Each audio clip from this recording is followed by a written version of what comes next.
Dad's new family gradually took everything away from me, from my space in the house to the attention of my dad abandoning me alone. Growing up, my dad and I were super close, like best buddies close. My parents split when I was just a baby, and I ended up living with my mom during the week and spending every weekend with my dad. Those weekends were the highlight of my week. We had this fun little routine. We'd grab 5 movies from Redbox to marathon over the weekend. We'd go fishing, play some soccer, and sneak off to this little known playground near the zoo. It was our special thing, and I cherished those times. Despite the joy, there was a bit of a revolving door when it came to my dad's love life. He always seemed to have a new girlfriend, though none stuck around for long, except for one who I actually liked. She was around for 2 years, which was a record, honestly. But when I was 10, she left, and it was back to just me and my dad, which I didn't mind at all. But then everything changed when I turned 12. My dad met the woman who would become his new wife. She moved in with her 2 kids, one a bit older than me and one a bit younger, into my dad's apartment, and things got cramped fast. My small room got even smaller. My stuff got shoved into a corner to make room for her daughter's bunk bed and dresser. It wasn't long before they started sticking my bed in a closet when I wasn't there, and sometimes they'd even forget to take it out when I came over. When we moved to a bigger house, I thought maybe things would get better. Nope. The older daughter got her own room, and I had to share with the younger sister whenever I was there. My little space kept getting smaller, and my drawers, originally 3, got reduced to just 1 because the younger sister needed more space for her toys. As you can imagine, I started visiting less and less. It just didn't feel like home anymore. It felt like I was being slowly pushed out of my own dad's life. Then the real kicker came. My dad got his girlfriend pregnant, they got married within a year, and I wasn't even told about the wedding until a month after it happened. I didn't find out about my new half-sister until weeks after she was born. It seemed like my dad was all about this new family, spoiling them rotten.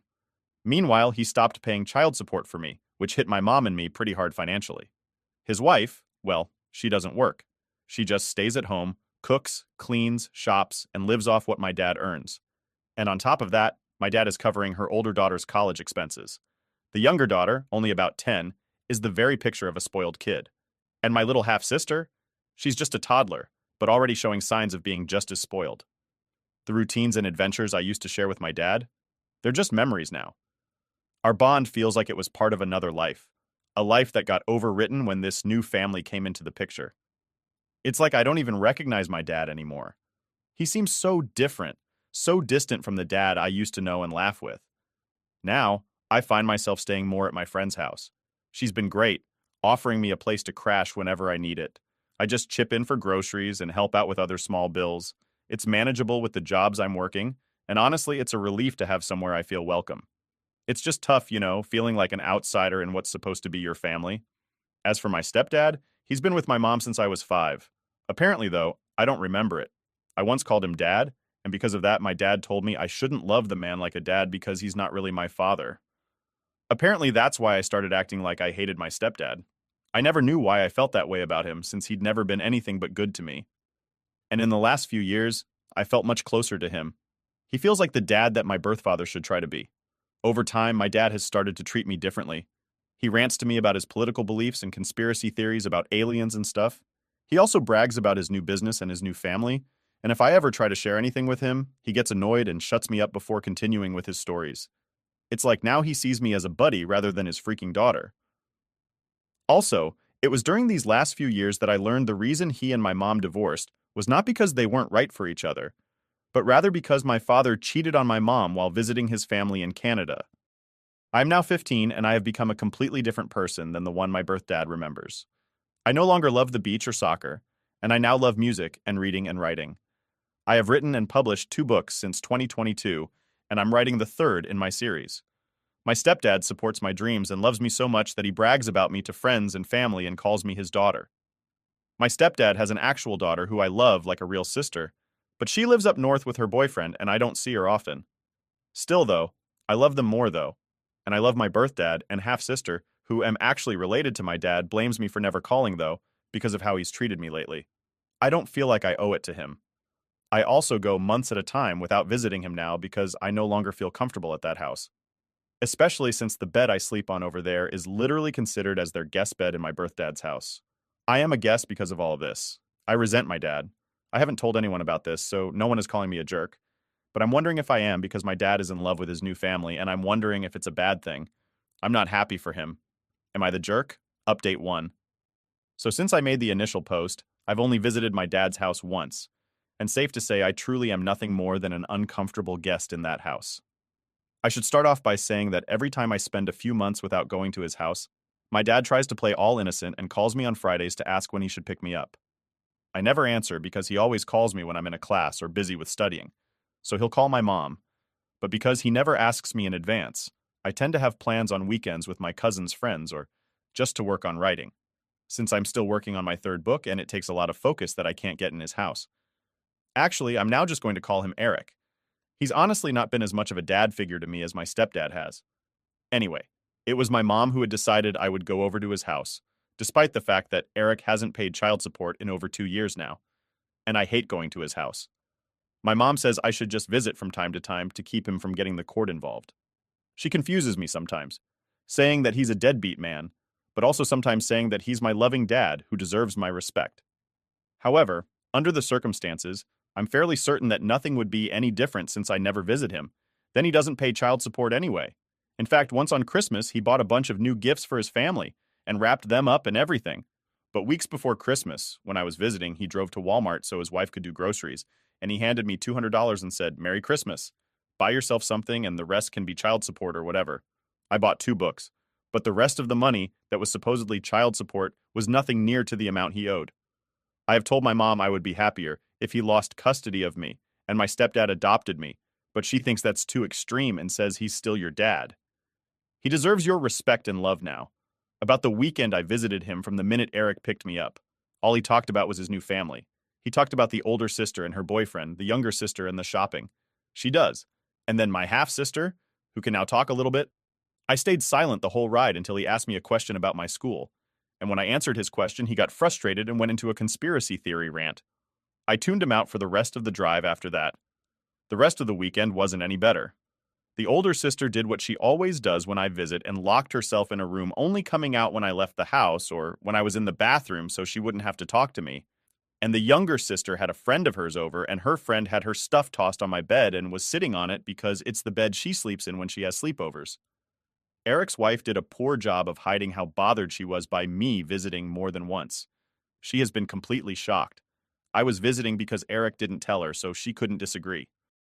And also, most of the weekend consisted of Eric taking me and my half-sister to a playground so she could run around with her friends. And I sat on a bench to read, but I didn't have much time to myself since Eric kept leaving and told me to keep an eye on my half-sister, who is a wild and fussy kid. I am not a babysitter. And while I'm good with kids, that does not mean I enjoy putting my own time aside to look after them when they're not my responsibility. I had to spend 2 days in either pure chaos or discomfort, and I had to talk with my mom about me not wanting to go over there anymore. She said, "That's fine and she won't force me to go anymore." But since she said that before, I don't believe her. I don't have anyone to really talk to about this. And this whole situation is stressing me out because I don't remember my dad ever being as happy as he is now. And I still sometimes feel like I should be happy for him. I don't know what to do, and any advice on anything I could do would be helpful. Everyone who's commented on my last post so far has said, I'm not the jerk and that Eric isn't acting the way a dad should, but he still reaches out from time to time and says, I'm his baby girl who he loves. Honestly, I almost cry whenever he says that because it reminds me of how we used to be. Am I overthinking all of this or overreacting? What should I do? Am I the jerk here because I'm not happy for my dad? Update 2. I have taken the advice most of you have given me, and I talked to my mom about how I don't want to keep being forced by her to visit Eric, my sperm donor, as most of you referred to him as. Long story short, I'm not 100% sure she won't continue to send me over to Eric's house, but she did wind up sending him long texts, showing him out for not treating me right and telling him to step up and pay his child support. He didn't answer her, though, so I followed some other advice and wrote him a long text myself that detailed how I felt about his treatment of me the last few years. The thing is, as soon as I sent that text, he called me to yell at me and called me spoiled and overdramatic. He said it's my fault we don't have a relationship since I never visit or talk to him anymore. And because I mentioned the unpaid child support, he said that I was only reaching out to him for money. I nearly cried during that phone call and wound up just hanging up on him. He sent some angry texts to my mother as well, but later that day he left a voicemail on my phone saying, "Money is kind of tight for me right now. I'm completely broke. You know I love you, right?" The thing is that I know that's a lie because I'm always seeing my younger stepsister make TikTok videos showing off the Sephora and other expensive, crappy buys her all the time. I think I'm done trying. And some of you suggested asking my stepdad for help. I wish I could, but when I asked my mom again if he could adopt me, she said something that absolutely crushed me. Apparently, my stepdad himself said he doesn't feel like he should adopt me. My stepdad is a very kind and sympathetic man, but he's also extremely unconfrontational, and thinks it would be like a slap in the face to Eric if he adopted me. Also, because I noticed some confusion about this in the comments on my last update. The reason my parents divorced was because he cheated, but it wasn't with his current wife. My parents split up when I was still basically an infant, and Eric lived in Canada where he jumped from girlfriend to girlfriend there before he moved down here and continued to jump from girlfriend to girlfriend. When I was 12, he met and knocked up his wife, Alejandra, and married her without telling me till a month after their courthouse wedding. Also, some of you asked how old I am. I'm 15. It feels ridiculous that I have this stress on me at my age, and I can't really talk to anyone about it. I can't talk to my stepdad because he's always working, and I'm only ever with him when my mom is there too. And I don't like talking to her because she always tells me that I'm too young to really feel how I feel. The last time I tried to discuss my mental health with my mom, I asked her if I could start going to therapy, and she said that therapists are dumb, and that I can just talk to her or pray to God if anything is wrong. I'm not super religious, and talking to her about anything serious makes me deeply uncomfortable. It's not that I don't love her since she's my mom after all, but she's pretty intense and intimidating. My dad has not reached out to me again since his voicemail. Frankly, I don't want to even think about him for a long while now. If he suddenly realizes how badly he screwed up with me and apologizes, then maybe I'll try to rebuild our relationship. As for my stepdad, he may not want to adopt me, but he still calls me his daughter, never just his stepdaughter. And I truly feel loved by him. I love his parents like they're my own grandparents, and his whole family is so warm and loving. I might make another update if anything else happens, but for now I'm just going to focus on school and my books. Maybe now that I understand that Eric really doesn't care that much about me anymore, I can finally focus on finishing my third book. I dedicated my first book to him, and I honestly don't regret it. I dedicated the book to the dad he used to be. It's not like he'll ever read that book, since he doesn't think it's smart that I want to be a writer. But I don't care. I'm done. Thank you to everyone who gave me advice and told me I wasn't a jerk. I feel so much better with those reassurances. Thank you. Update 3. A lot of you were saying that I should talk to a school counselor or something. He thing is that I do virtual homeschool and my mom works from home a lot, so I'm honestly just a bit too scared to try that. Plus, even if I did talk to my counselor without my mom being around here, I really don't trust any adults to keep these kinds of things to themselves. I know that sounds a bit dumb and paranoid, but it's really just how my brain thinks. A lot of you also said that I should bring up the therapy thing with my mom again, but I know for a fact that won't work. My mom really doesn't believe in therapy and believes that praying to God or having her preach about the Bible to me will solve everything. As for my stepdad, I love the guy like a real father, and I see him as my true dad, even if he doesn't want to adopt me. But he really is no help with the therapy issue either, because he always just agrees with whatever my mom says to avoid arguments. But I'm doing fine right now, though, and I honestly think things are going to start getting better. And I think this because I'm pretty sure my mom is finally going to file for sole custody and court-ordered child support. One thing I guess I should have made clear is that my parents sorted out their custody and child support agreement amongst themselves when they divorced. The agreement is that I spend weekends with my dad, and he pays my mom $100 per week. I'm pretty sure my dad only stuck to that agreement to keep himself looking good until he could finish his U.S. legalization process. Since he used to be an immigrant from Canada once he was legalized, he stopped paying child support and began spoiling his new family. Anyway, I went to my dad's house last weekend. This time, my mom didn't force me, and I actually decided I wanted to go because I wanted to give my dad one last chance. He picked me up from my mom's house, and we didn't get down the street before we were fighting. I was excitedly telling him about a business idea I had where I can make book boxes and sell books with DIY necklaces and hand P-entered bookmarks that match book covers. And he was telling me my idea was stupid and unprofitable and a waste of money and time. It was an hour-long drive to his house, and he was getting political or angry over every little thing I said when I told him I was thinking about applying to colleges like Harvard or University of Chicago in the future. He began to yell about all the dangerous Cuban and Mexican immigrants in Chicago and began saying that Harvard is a waste of time since it's just as good as any other college. But rich people go there, which is why it's so famous. I wound up yelling at him that he can't act so high and mighty over non-white immigrants because he was also an immigrant not too long ago. Also, I never understand why it is my dad is always so racist about Hispanic people when my mom and his current wife are both Latinas. He went on one rant after another, and I was so sick of it that instead of staying quiet like always, I actually argued back because of that. My dad spent the whole weekend complaining about my bad attitude. I told my mom about all of this. I think the final nail in the coffin that finally pushed her to want sole custody was when I told her about a rant. My dad went on about the difference between men and women. I wound up memorizing and writing down everything he said and texted it to my mom. I asked her not to talk to him about it, but she was pissed at him. Here are some of the things he said. 99% of women want to latch on to rich men. Nearly all women are greedy. And I'm oil. Men don't like successful and independent women because they're prideful and bossy. It's more important for a wife to respect her husband than it is for him to respect her. It is wrong for wives to make more than their husbands, and so much more. And then he smiled and said, "But you're the exception. Pretty girl. There was so much more that happened just last weekend." Like him saying, "Some of my guy friends don't count as real men." Then say some of them are gay and trying to tell me my summer volunteering opportunity in DR is a bad idea since the people there are different. Even though my mom's side of the family comes from there, I won't list every annoying thing he did, and I'm finally done. This was his last chance and he blew it. I just want to say, I'm pretty sure my mom is not sending me over anymore. She spent all morning looking for my birth certificate because she's wondering if she needs it for court. She wants to get me full time. And if my dad paid child support at the moment, he owes a lot of child support, and having him contribute financially would help me so much with preparing for college. Also, I did not mention the names of my books in the other posts. I didn't share them because I didn't want a bunch of internet strangers seeing my social media tags at the back of the book. But I will share the titles with anyone who DMs me. I will probably make another update if anything else happens. Hopefully my next update will be after we've gone to court. Now for the top comments before the update. You are not the jerk. Divorces and parenting are complicated. Your bio dad sounds like a real jerk. He is utterly and completely failing you. I understand why your mom and your stepdad are trying to help you have a relationship with your bio dad. It's one of the things parents are encouraged to do in divorces, because most of the time it's better for the kids.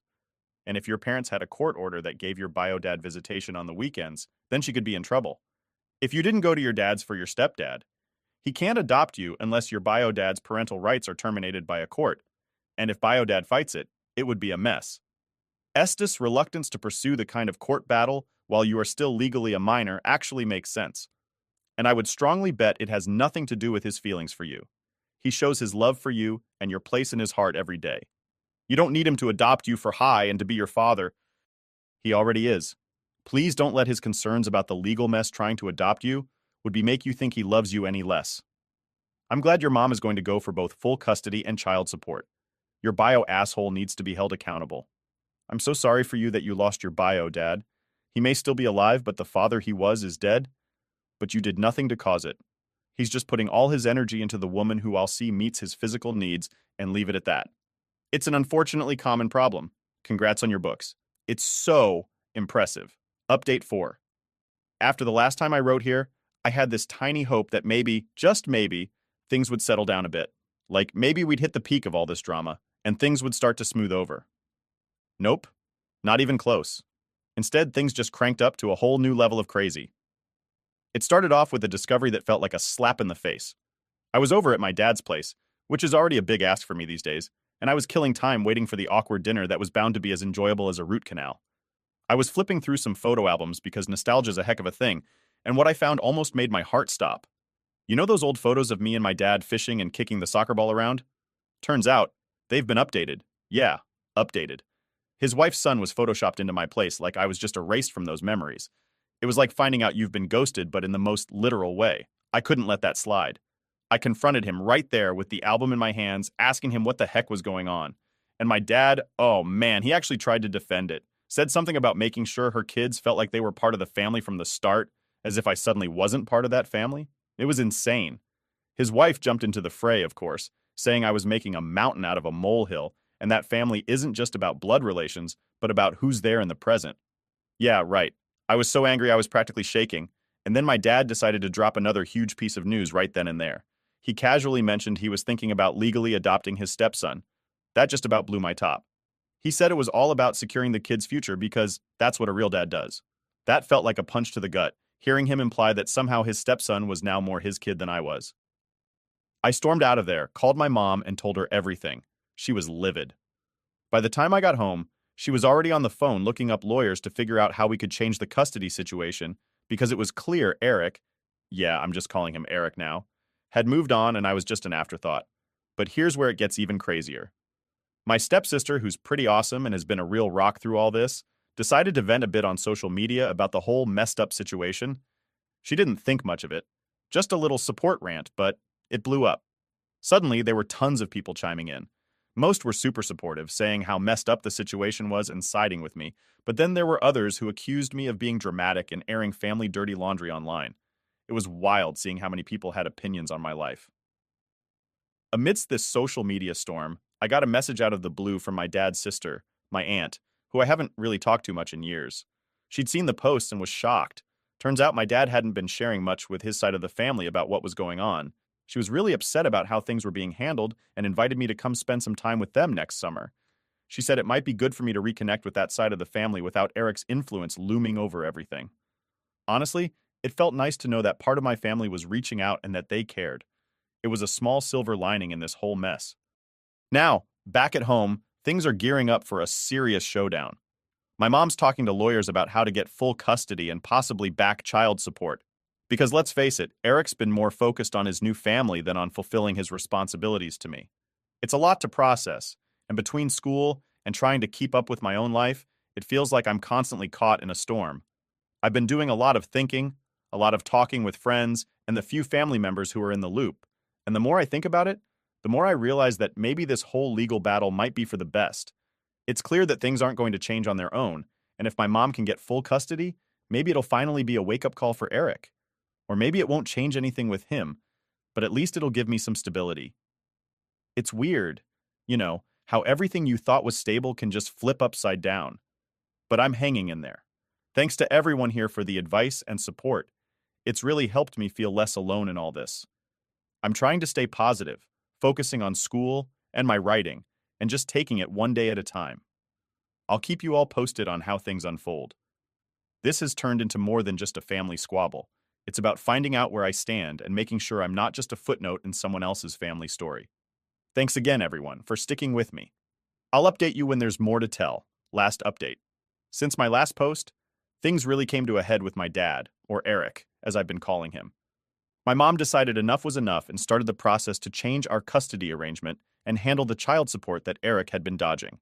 It felt like a huge weight was about to be lifted, but it also meant gearing up for a court battle, which nobody was looking forward to. The weeks leading up to the court date were intense. My mom was on fire, gathering all the necessary documents and talking to our lawyer almost daily. I was a bundle of nerves.